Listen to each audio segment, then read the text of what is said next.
Is there still that window of chaos surrounding the holiday? And if you don't experience that, what did you do strategically to eradicate that window of chaos? Welcome to Real Talk with the Parenting Blueprint Coaches, where we discuss all aspects of parenting using the foundation of understanding personality dynamics to raise independent, responsible, and resilient children. My name is Karen Wagner, founder of Teaching Our Youth and the Parenting Blueprint. Let's dig right in with today's topic and have some real talk with the Parenting Blueprint Coaches. Hello, and welcome to another episode of Real Talk with Parenting Blueprint Coaches. Today with Mindy Green and, of course, me, Janet Krebs, two of the Parenting Blueprint Coaches, talking about my favorite holiday, said no one, Halloween, because it's October. So why not? Thoughts? Well, I know you said that you don't like Halloween, but in my family, we really love Halloween. And I think it's because, and I say we, as in like my kids, growing up, it wasn't a big holiday for us, and we lived out in the country. There was nowhere to go to trick or treat. And if we did, we would have to go in to visit with my aunt and uncle and I would go trick or treating to a couple of houses with my cousins. But we had the plastic masks, it's like, it was just the costumes were hideous and so uncomfortable. And so when my kids were growing up, they really wanted to get into it and decorate. And so that's where I found my enjoyment coming from the holiday. I can rewrite the story about Halloween for myself, but honestly, I loved it as a kid. I think I stopped loving it because Stephen, my husband, always had to work the evening shift. And so I felt like, do I stay home and guard the door? Do I take the kids? Is there somebody that can take the kids? I was a working mom. Can I make it home in time to put the bag out, to get the kids ready? It was no fun.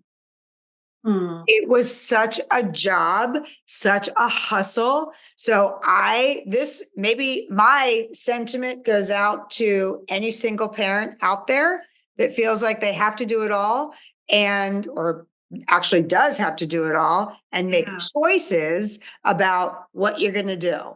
Like, do you hand out candy? Can somebody else take out the kids? Like, how do you get it all done? It's how can you make it fun when it's that big of a chore? I think that you bring up an excellent point with that because, in my case, I had my husband, so we would divide and conquer. Right. And so we would take turns, one Halloween I would be here and I would hand out candy, and whoever, especially when the kids were little, they couldn't walk very far. So so they would come back and I would they would be with me and handing out candy. And then as they got older, like we would just switch Halloween to Halloween. And, but what about the parents who it's just them and they have to do it all? And I know just now with my grandsons watching them, there is such hype around like just the costumes alone, Right. And you have to be on it. You have to be speedy quick.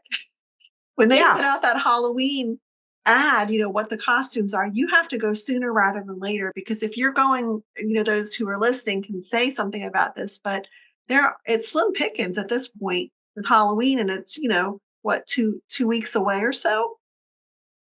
See, now I'm not shopping for Halloween because my kids are flown and grown, but gone. It feels like gone. Well, I don't know.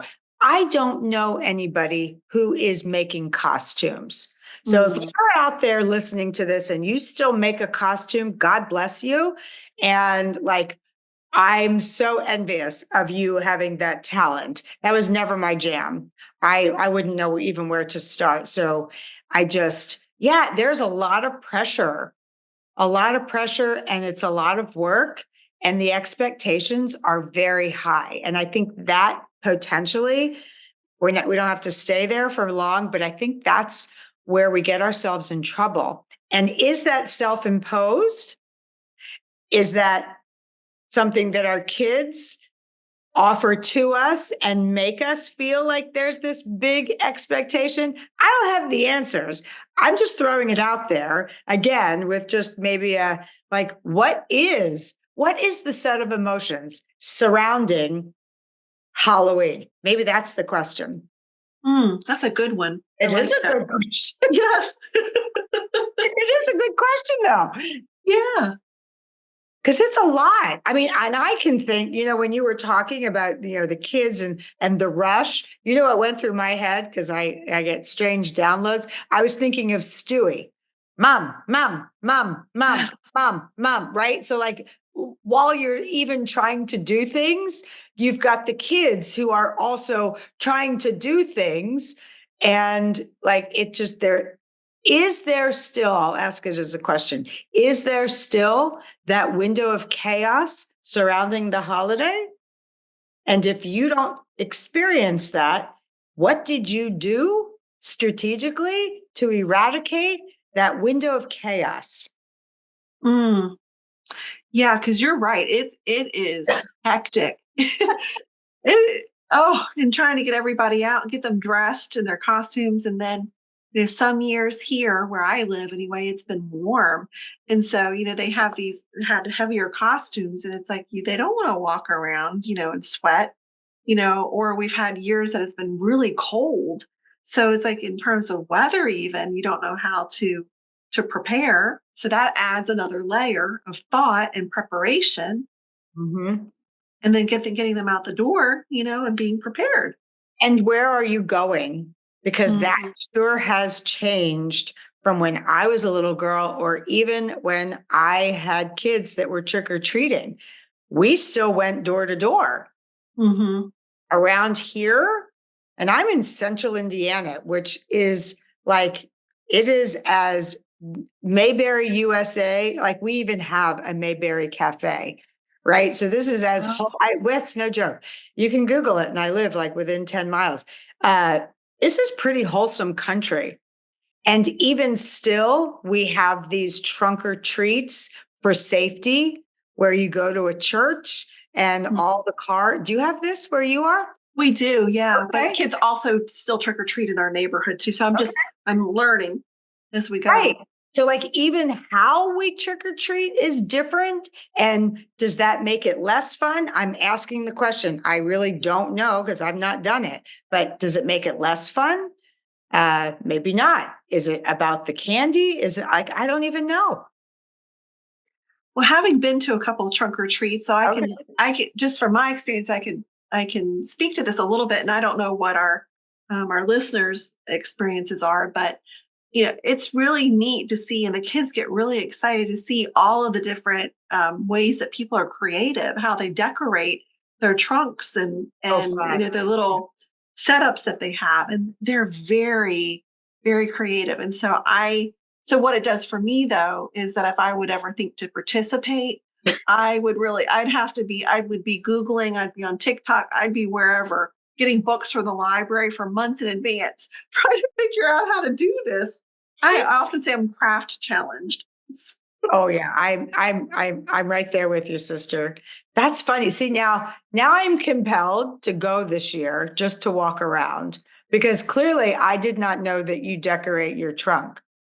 Oh yeah. I mean, it's a thing. It's a thing. It Okay. is a thing. Yeah. Okay. Okay. Then I have to get up with the times. Janet, join in with the times. I had no idea. And that makes me really happy though. I'm glad to hear that because wasn't that driven out of safety and security? Like having people in mass and in numbers so that it felt Hmm. safer for the kids. Okay. Well, then there's a wonderful byproduct that comes from something that we did in order to protect kids and still managed to make it not only safe, but fun. That's awesome.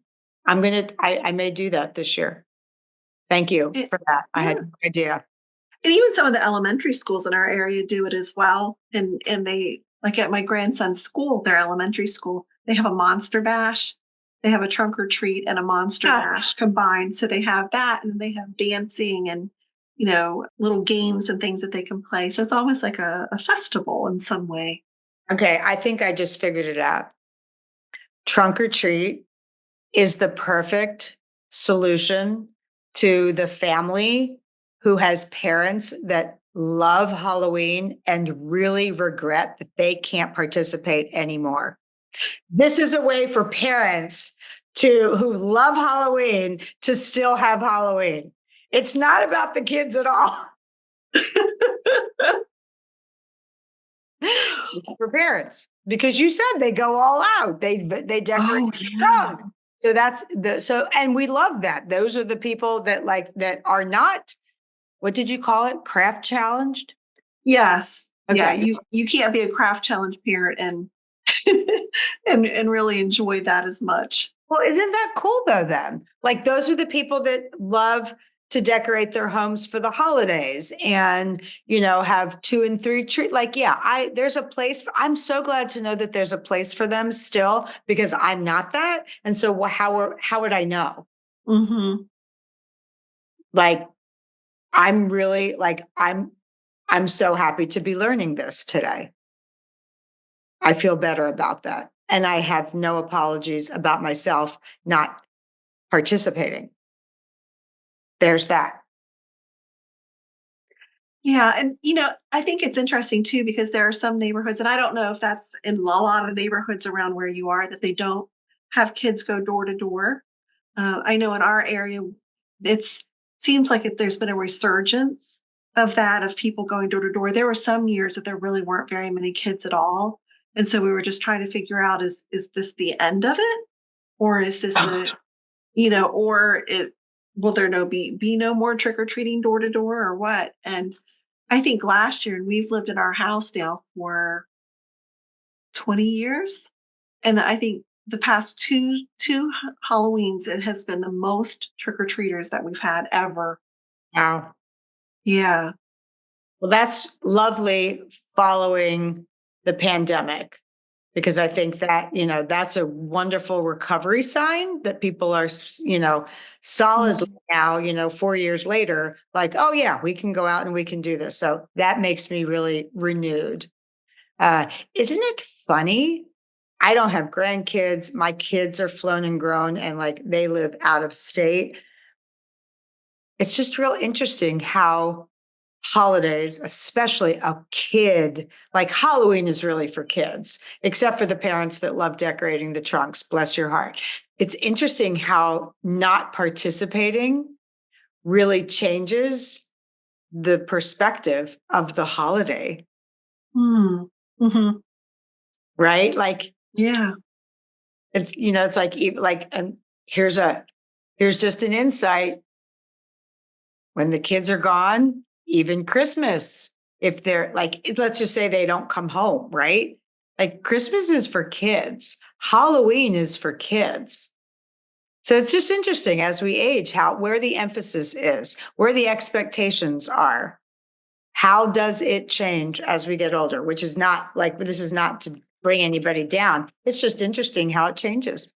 As this holiday gets closer and closer, and it may like feel like it's right in front of you. If you're not participating, that's okay. Just understand that you've expired or you have waned, or dressing up like children is not going to be part of your repertoire anymore. And if you loved Halloween, then enjoy trunk or treating or seeing the kids come to your house or go to volunteer at school. You can stay a part of it if you want, but if you don't want to be a part of it, then just know that that was something that you don't have to do anymore. Yes. And I think for those parents out there too, who are the single parents, or maybe they are the parents who really love Halloween and they want to go all out for it, but the budget this year is maybe a little tight, or they're getting some pressure from their kids to have it be a certain way. Recognize that you can say no, and also allow yourself the grace to have it more manageable, because you don't need to be stressed out by something that is really supposed to be around fun. So find Right. a way to make it fun for you and manageable at the same time. I love that. Absolutely. Like, be realistic with what you can do, and then just be solid with that. I love that. That's a beautiful ending. Again, we really should be in costume, though. We should. Yes, yes. I don't even know why I didn't think about that. Because we're adults and Yeah. we don't necessarily dress up for Halloween, which is partly why we're having this discussion to begin with. So there you have it. Although I do have to say, if I had thought about it beforehand, I do have a really big, beautiful witch's hat that I could have put on. Well, the Mhm. next time we talk, please put it on and get all your witchiness out, because you know this is a safe place to just be Mindy Green. Thanks for the encouragement, Janet. You got it. And for all of our listeners out there, whatever you decide to do with this holiday, just enjoy it. As always, we love to hear from you about what you did, how you did it, what you loved, what you didn't love. We just love hearing from you, because this is what we do. And you help us steer the ship of what parents are talking about today. So thank you, listeners, for your contribution to our content. We appreciate you. For now, we will say goodbye. Happy Halloween, and we'll see you next time.